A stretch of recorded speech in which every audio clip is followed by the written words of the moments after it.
এখনো অনেক অস্ত্র রয়ে গেছে, অস্ত্রধারীরা।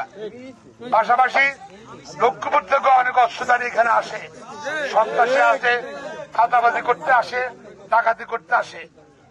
আমি প্রশাসনকে অনুরোধ করব, নোয়াখালীর প্রশাসন, পুলিশ প্রশাসন, লক্ষ্মীর পুলিশ প্রশাসনকে এই এলাকায় যেন লক্ষ্যবোধ থেকে কোন সন্ত্রাসী চাঁদাবাজ না ঢুকে সে ব্যবস্থা গ্রহণ করবে। আমরা এদেরকে গ্রেপ্তার দাবি করছি, ওই সন্ত্রাসীদেরকে।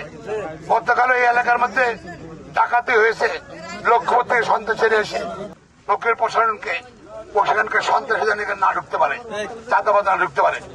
আর নোয়াখালী প্রশাসনকে আহ্বান জানাচ্ছি, চাকরি প্রশাসনকে পুলিশকে আহ্বান জানাচ্ছি, অনতিবিলম্বে অস্ত্রধারীদেরকে গ্রেপ্তার করুন। এবং আপনার কোন নিরীহ লোককে গ্রেপ্তার করবেন না। তার রাজনৈতিক বিষয় থাকতে পারে ভিন্নটা, কিন্তু আমরা চাই না কোন নিরাপরাধ লোক এখানে গ্রেপ্তার করে।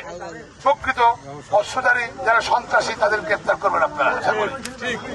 পাশাপাশি এই এলাকায় দীর্ঘদিন সন্ত্রাস ছিল, সন্ত্রাস জনগণ দেখতে চায় না, জনগণ শান্তি চায়। বারোদারি নির্বাচন, আমার এই কালকে সোনাবাড়িতে শান্তি প্রতিষ্ঠা নির্বাচন। এই নির্বাচন আপনার ইনশাল্লাহ এই আপনার নির্বাচিত হলে, মানুষের নির্বাচিত হলে, আমি নির্বাচিত হলে ইনশাল্লাহ চাঁদাবাদ, সন্ত্রাসবাদ, দখলবাদের বিরুদ্ধে আমি সবসময় সোচ্চার থাকবো। নেতা কর্মীরা তারা শুধু রাজনীতি করবে, সন্ত্রাসী, চাঁদাবাদ, দখলবাদ তারা কেউ করবে না, আমরা বাধা দিচ্ছি। কেউ যদি করে তার ব্যাপারে যত বড় নেতা হোক না কেন তার আইনগত ব্যবস্থা নেওয়া হবে। এবং আমরা চাই, শান্তি চাই এবং এলাকার উন্নয়ন চাই।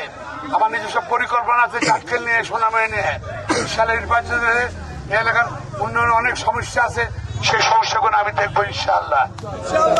আগামী 12 তারিখ